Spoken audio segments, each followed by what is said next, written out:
चला वाळवणीच्या धामधुमीमध्ये आपण एक मजेदार आणि अगदी युनिक अशी रेसिपी आपण इथे बघणार आहोत। इथे आपण 1.5 किलो मका घेतला आहे, चक्कीवरून तो मस्तपैकी दळून आणला आहे आणि पीठ गाळण्याच्या गाळणीने आपण त्याला व्यवस्थित गाळून घेतला आहे। त्यामधनं वरचा जाडसर कोंडा बाजूला काढला आहे आणि आता आपण एका मोठ्याशा पातेल्यामध्ये हे पीठ काढून त्यामध्ये 3 पटीने आपण पाणी भिजवून आपण त्यामध्ये हे भरून ठेवणार आहोत। मोहित रेसिपीज मित्रांनो, आजच्या भागामध्ये तुम्हा सगळ्यांचं खूप खूप मनापासून स्वागत। इथे आपण आज अतिशय नवीन युनिक अशी रेसिपी बघणार आहोत बरं का मित्रांनो, मक्याच्या पिठापासून।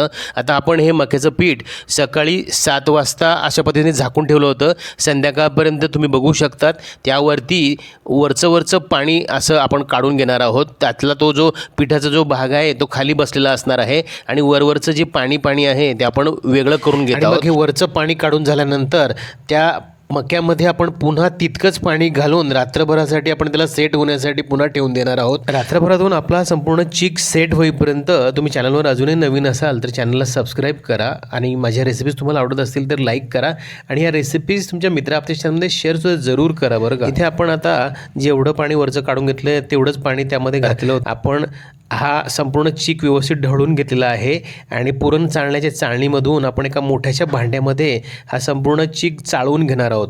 त्यामधून निघणारा हा सगळा जो वरचा चोथा आहे तो आपण एका बाजूला कलेक्ट करणार आहोत आणि या बाजूला काढून ठेवलेल्या या चोथ्यापासून सुद्धा आपण आणखीन एक रेसिपी बघणार आहोत बरं का। त्यामुळेच मी तुम्हाला मगाशीच म्हटलं, व्हिडिओच्या सुरुवातीलाच तुम्हाला मी सांगितलं, अतिशय युनिक आणि अगदी वेगळी अशी रेसिपी आपण इथे बघणार आहोत मक्यापासून तयार होणारी। इथे आपण संपूर्ण हा चीक पुरण गाळण्याच्या चाळणीमधून चाळून घेतलेला आहे बरं का। तुम्ही बघत आहात इथे आपण संपूर्ण तो चीक असा चाळून घेतलेला आहे आणि त्यामधनं निघालेला वरचा सगळा चोथा आपण एका बाजूला कलेक्ट केलेला आहे। तुम्ही बघू शकता इतका चोथा आपण बाजूला काढलेला आहे। फारसा चिकट नसतो जो गव्हाच्या चिकासारखा, हा अगदी असा सैलसर चीक आपण मिळवलेला आहे आणि आता याची रेसिपी करणं सुद्धा तेवढंसं गव्हाच्या चिका इतकं अवघड नसणार आहे। संपूर्ण चीक रात्रभर सेट होण्यासाठी ठेवून देत आहोत, त्यावरती व्यवस्थित झाकण ठेवून द्यायचं। आता आपण यापासून मिळालेला जो चोथा आहे तो एका स्वच्छ अशा कॉटनच्या कपड्यावरती अशा पद्धतीने पसरून घेत आहोत। कापडावरती पसरून घेतलेला हा संपूर्ण चोथा आपण रात्रभर झाकून ठेवणार आहोत आणि सकाळी उठल्यावरती कडक उन्हामध्ये आपण त्याला वाळायला घालणार आहोत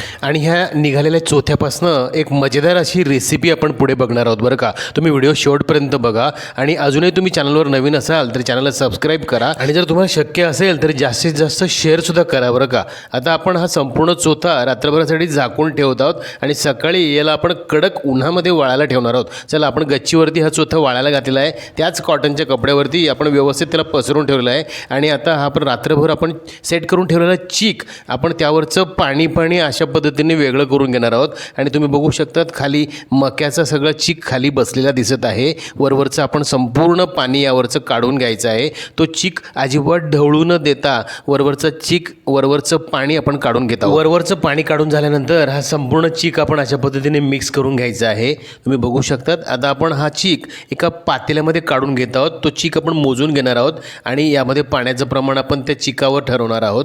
इथे तुम्ही बघू शकतात आपण एका पातेल्यामध्ये संपूर्ण चीक काढलेला आहे आणि ज्या पातेल्याने आपण चीक मोजून घेतला आहे त्याच पातेल्याने आपण 1.5 पट म्हणजे चिकाच्या 1.5 पट आपण पाणी एका मोठ्याशा पातेल्यामध्ये उकळायला ठेवलेलं आहे। त्यामध्ये आता आपण काही जिन्नस घालणार आहोत बरं का। तुम्ही बघू शकतात इथे बडीशोप, ओवा, जिरं, मीठ, लसूण आणि लाल मिरच्या आपण मिक्सरच्या भांड्यामध्ये काही लसणाच्या पाकळ्या घातल्या आहेत, त्यामध्ये लाल मिरच्या घालायच्या आहेत, त्याचा असा आपण जाडसर बरडा तयार करून घेतलेला आहे आणि आता इकडे आपण एका बाजूला जे पाणी उकळायला ठेवलेलं आहे त्यामधनं साधारणपणे 2 ग्लास म्हणजे एक तांब्याभर पाणी आपण बाजूला वेगळं काढून घेत आहोत बरं का। आणि मग हे पाणी काढल्यानंतर यामध्ये आपण काही जिन्नस घालणार आहोत। यामध्ये आता आपण अर्धा चमचा ओवा आणि जिरं घालायचं आहे, वजनी ते साधारणपणे 5-5 ग्रॅम इतकं असणार आहे। 1 चमचा आपण बडीशोप घालायची आहे, साधारणपणे वजनी 10 ग्रॅम। त्यानंतर आपण तीळ यामध्ये 40 ग्रॅम इतके घातलेले आहेत आणि मीठ वजनी 30 ग्रॅम इतकं घालायचं आहे आणि त्यामध्ये आपण मिक्सरला फिरून घेतली लसूण, लाल मिरचीची भरडसुद्धा घातलेली आहे। हे सगळं व्यवस्थित छान मिक्स करायचं आहे आणि पाण्याला मस्त एक उकळी आलेली आहेच, त्यामध्ये आपण हे सगळं हा चीक हळुवारपणे व्यवस्थित त्यामध्ये घालायचं आहे आणि हाय फ्लेमवरती आपण हे सगळी कृती करणार आहोत आणि लाकडी घोट्याच्या साहाय्याने आपण हे सगळं कालवायला मस्तपैकी सुरुवात करायची आहे। तुम्ही बघत आहात आता सुरुवातीला हे संपूर्ण मिश्रण हलकंसं पातळ असेपर्यंत आपण याला झाकणला उघड करत व्यवस्थित शिजवणार आहोत। तुम्ही बघू शकता याचा थिकनेस हळूहळू वाढत जातो आणि याची नंतर आपण थिकनेस वाढल्यानंतर घट्टसर ते झालं की आपण याची फ्लेम मिडियम करणार आहोत आणि मग याला शिजवण्यासाठी साधारणपणे 35 ते 40 मिनिटं इतकं लागणार आहे बरं का।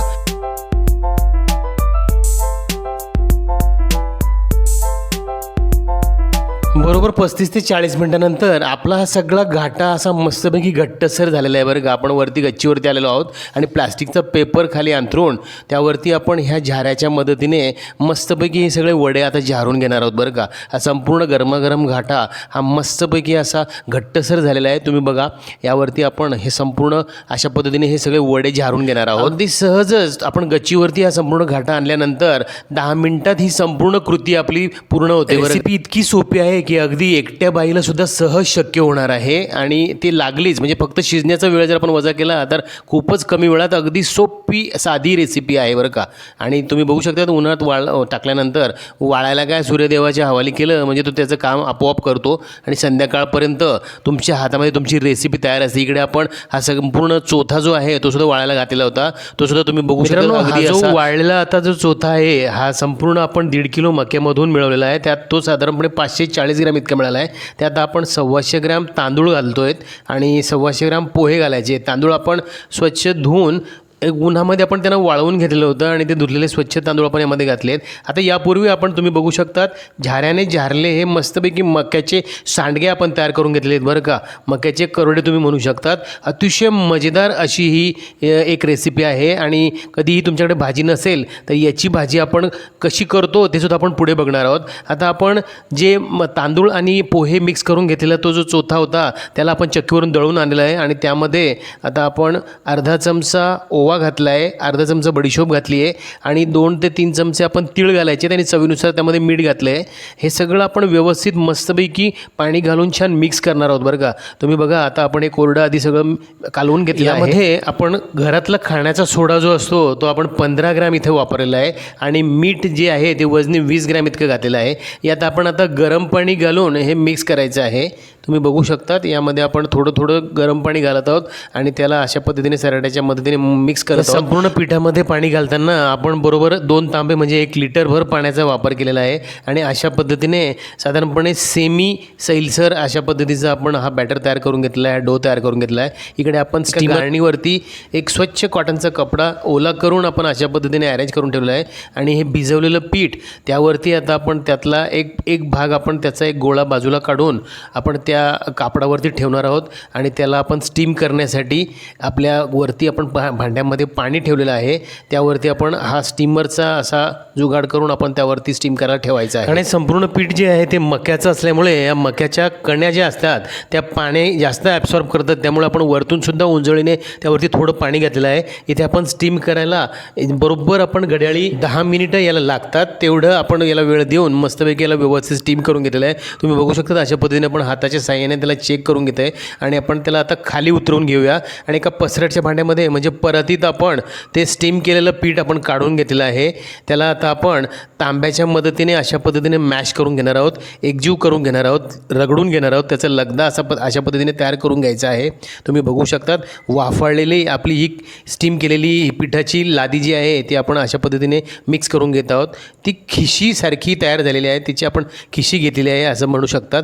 गरमागरम पीठ हे अशा पद्धतीने हलकासा पाण्याचा हात तुम्ही त्याला लावून असा गोळा त्याचा तयार करू शकतात. आपल्याला याच्या लगेच गरमागरम त्याच्या लाट्या करायच्या तयार. इथे आपण कुठेही तेलाचा वापर करायचा नाही बरं का. आपलं नेहमीप्रमाणे विना एक्सपायरी डेटचं आपण हे सगळे पापड बनवत असतो, त्यामुळे याला आपण कुठेही तेलाचा वापर करायचा नाही आहे. आपल्या ही खासियत आहे चॅनलवरती. तुम्ही बघू शकता अशा पद्धतीने छोट्या छोट्या लाट्या तयार करायच्या आहेत आणि पुरी यंत्राच्या साहाय्याने आपण ह्या लाट्या अशा पद्धतीने लाटून घेणार आहोत. तुम्ही बघू शकतात याचा अगदी मस्तपैकी अगदी सहज असा हा पापड तयार झालेला आहे आणि आपल्या जगविख्यात ज्या काड्यांच्या टोपल्या आहेत त्या टोपल्यांवरती आपण हे सगळे पापड कलेक्ट करणार आहोत आणि यांना आपण गच्चीवरती कडक उन्हामध्ये सूर्यदेवाच्या स्वाधीन करणार आहोत. तो मस्तपैकी दिवसभरामध्ये आपल्याला कडक पापड वाळवून देतो बरं का. आता हे पापडं प्रेस करताना तुम्हाला एक महत्त्वाची गोष्ट सांगतो, जेवढी ही गरमागरम खिशीची तुम्ही लाट्या बनवणार तेवढे हे पापडं तुमचे सहज तयार होतात बरं का. आता या खिशी तयार करताना सुद्धा संपूर्ण जेवढं आपण हे पीठ स्टीम करून घेतलेलं आहे त्याच्यासाठी आपण पुन्हा एक तांब्याभर पाणी वरतून एक्स्ट्रा आपण त्यासाठी वापरलेलं आहे. एकूण आपण 1.5 लिटर इतकं पाणी आपण पीठ भिजवून ते स्टीम करेपर्यंत संपूर्ण कृतीसाठी वापरलेलं आहे बरं का.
तुम्ही बघू शकतात आपण अतिशय मजेदार आणि अगदी हेल्दी अशा 2 रेसिपीज तयार करून घेतलेल्या आहेत. हे मक्याचे सांडगे इथे आपण त्याची रेसिपीसुद्धा बघणार आहोत. आता इथे आपण एक छोटी वाटीभर सांडगे एका बाउलमध्ये काढत आहोत आणि त्यामध्ये पाणी घालून आपण ते भिजायला घालणार आहोत. आपण तयार करून घेतलेला पापडसुद्धा कसा झाला आहे ते सुद्धा आपल्याला बघायचं आहे, तळून सुद्धा बघायचं आहे. त्यामुळे तुम्ही व्हिडिओ शेवटपर्यंत बघा, कारण पापडाचं टेक्स्चर कसं झालं आहे ते सुद्धा आपल्याला बघायचं आहे. इथे आपण एका छोट्या वाटीने हे सांडगे घेतलेले आहेत आणि एका पातेल्यामध्ये त्याला पाण्यामध्ये आपण भिजवून ठेवलं आहे. 5-10 मिनिटांमध्ये ते भिजतील, तोपर्यंत आपण पापड तळायला घेऊया. बरं, तुम्ही बघू शकतात आपण गरमागरम कढाईमध्ये टाकलेला, तेलामध्ये टाकलेला हा पापड मस्तपैकी दुप्पट तिप्पट अशा पद्धतीने फुलून येतोय. बरं, इतका मजेदार पद्धतीने तो तेलामध्ये तळताना फुललेला आहे, तितकाच मस्त तो खायला सुद्धा लागतो. बरं का, तुम्ही नक्की ही रेसिपी ट्राय करून बघा.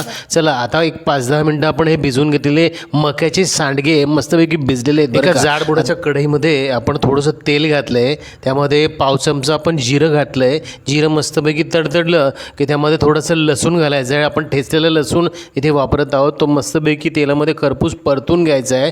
तो छान परतत असताना बारीक चिरलेला मध्यम आकाराचा आपण एक कांदा त्यामध्ये घालत आहोत. बरं का, तुम्ही बघू शकतात गुलाबीच्या रंगाचा कांदा मस्तपैकी असा ट्रान्सपरंट झाला की त्यामध्ये आपण पाव चमचा हळद घालायची आहे. हळदसुद्धा छान ह्या कांद्यासोबत मस्तपैकी परतून घ्यायची आहे. हळदीचा मस्तपैकी पिवळा रंग त्या कांद्याला आला की त्यामध्ये आपण लाल तिखट घालायचं आहे. आपण साधारणपणे अर्धा ते पाऊण चमचा लाल तिखट घातलेलं आहे. तिखटाचं प्रमाण तुम्ही तुमच्या आवडीनुसार कमी जास्त करू शकतात. आणि मग ह्या सगळ्या फोडणीमध्ये आपण भिजवून घेतलेले ते मस्तपैकी आपले मक्याचे सांडगे, त्यातलं पाणी आपण निथळून घ्यायचं आहे आणि ते सांडगे आपण यामध्ये घालायचे आहेत आणि त्यावरती चवीनुसार मीठ घालायचं आहे. मस्तपैकी खरपूस त्याला आपण परतून घ्यायचं आहे. छान सगळं मिक्स करायचं आहे. मध्यम आचेवरती आपण हे सगळं करत आहोत. बरं का मित्रांनो, तुम्ही बघू शकतात ह्या सांडग्यांचा करतानाच इतका मस्त खमंग असा वास येतो ना, तुम्हाला ही टिफिनसाठी भाजी खूप उपयोगाची पडेल. बरं का, त्यावरती आपण हलकंसं झाकण ठेवायचं आहे आणि अगदी 2 ते 3 मिनटामध्ये ते व्यवस्थित परतले जातात आणि मस्तपैकी ते तयार होतात. बरं का, कारण ते हलकेसे शिजलेलेच म्हणजे भिजलेलेच असल्यामुळे त्याला जास्त वेळ आपल्याला शिजवण्याची गरज नाही. अगदी अंडा भुर्जीलाही सुद्धा लाजवेल इतकी मजेदार ही भाजी लागते. त्यावरती आपण बारीक चिरलेली हिरवीगार कोथिंबीर घालायची आहे. बस, तुमची ही मस्तपैकी मजेदार अगदी हेल्दी अशी ही भाजी तयार झालेली आहे. बरं का, तुम्ही याला चपाती, गरमागरम भाकरी कशाबरोबरही तुम्ही ट्राय करू शकतात. ही रेसिपी तुम्ही नक्की ट्राय करा आणि ह्या उन्हाळ्यामध्ये या दोघंही रेसिपी नक्की तुम्ही बनवण्याचा घाट घाला. तुम्हाला खूप आवड. आशा करतो आजच्या दोघंही रेसिपी तुम्हाला खूप आवडल्या असतील. भेटूया अशाच पारंपरिक इनोव्हेटिव्ह रेसिपींसह. तोपर्यंत बघत राहा recipes. Thank you for watching. Good bye, take care.